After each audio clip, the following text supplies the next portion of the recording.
Sombra, escrito por Edgar Allan Poe. Vosotros los que leéis aún estáis entre los vivos, pero yo, el que escribe, habré entrado hace mucho en la región de las sombras. Pues en verdad ocurrirán muchas cosas y se sabrán cosas secretas y pasarán muchos siglos antes de que los hombres vean este escrito. Y cuando lo hayan visto, habrá quienes no crean en él y otros dudarán, mas unos pocos habrá que encuentren razones para meditar frente a los caracteres aquí grabados con un estilo de hierro. El año había sido un año de terror y de sentimientos más intensos que el terror, para los cuales no hay nombre sobre la tierra. Pues habían ocurrido muchos prodigios y señales, y a lo lejos y en todas partes, sobre el mar y la tierra, se cernían las negras alas de la peste. Para aquellos versados en la ciencia de las estrellas, los cielos revelaban una faz siniestra, y para mí, el griego oinos, entre otros, era evidente que ya había llegado la alternación de aquel año 794, en el cual, a la entrada de Aries, el planeta Júpiter queda en conjunción con el anillo rojo del terrible Saturno. Si mucho no me equivoco, el especial espíritu del cielo no solo se manifestaba en el globo físico de la Tierra, sino en las almas, en la imaginación y en las meditaciones de la humanidad. En una sombría ciudad llamada Ptolemé, en un noble palacio, nos hallábamos una noche 7 de nosotros frente a los frascos del rojo vino de Quíos. Y no había otra entrada a nuestra cámara que una alta puerta de bronce. Y aquella puerta había sido fundida por el artesano Corinos y, por ser de raro mérito, se le aseguraba desde dentro. En el sombrío aposento, negras colgaduras alejaban de nuestra vista la luna, las cárdenas estrellas y las desiertas calles.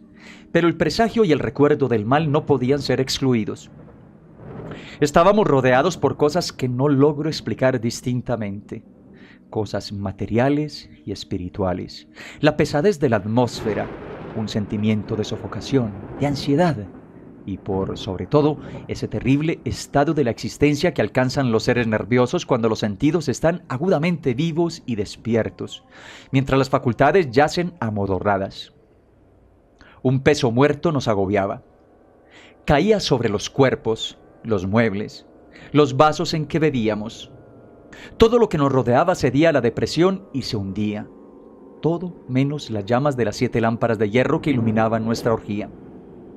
Alzándose en altas y esbeltas líneas de luz, continuaban ardiendo, pálidas e inmóviles. Y en el espejo, que su brillo engendraba en la redonda mesa de ébano a la cual nos sentábamos, cada uno veía la palidez de su propio rostro y el inquieto resplandor en las abatidas miradas de sus compañeros. Y, sin embargo, reíamos y nos alegrábamos a nuestro modo, lleno de histeria, y cantábamos las canciones de Anacreonte, llenas de locura, y bebíamos copiosamente, aunque el purpúreo vino nos recordaba la sangre. Porque en aquella cámara había otro de nosotros en la persona del joven Zoilo.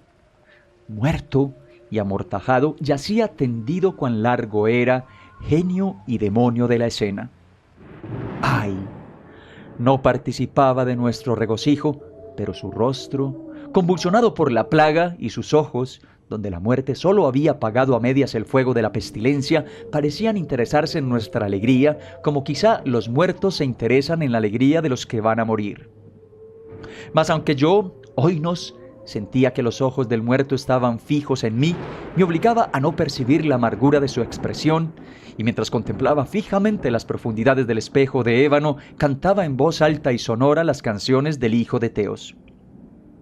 Poco a poco, sin embargo, mis canciones fueron callando y sus ecos perdiéndose entre las tenebrosas colgaduras de la cámara.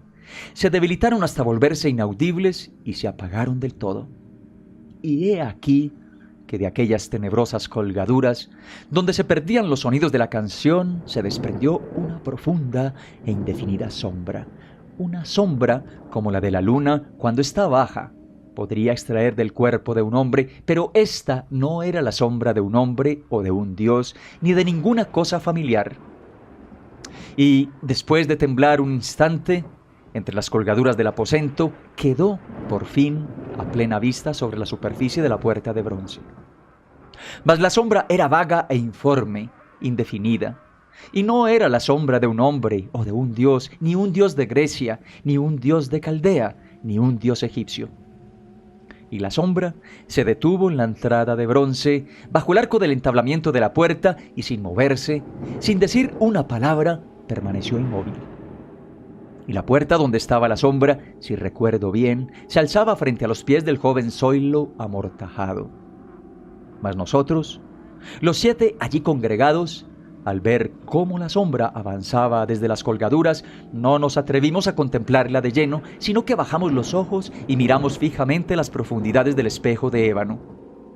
Y al final yo, oínos, hablando en voz muy baja, pregunté a la sombra cuál era su morada y su nombre. Y la sombra contestó: yo soy la sombra, y mi morada está al lado de las catatumbas de Ptolemy y cerca de las oscuras planicies de Cliseo que bordean el impuro canal de Caronte. Y entonces los 7 nos levantamos llenos de horror y permanecimos de pie temblando, estremecidos, pálidos, porque el tono de la voz de la sombra no era el tono de un solo ser, sino el de una multitud de seres, y, variando en sus cadencias de una sílaba a otra, penetraba oscuramente en nuestros oídos con los acentos familiares y harto recordados de 1000 y 1000 amigos muertos.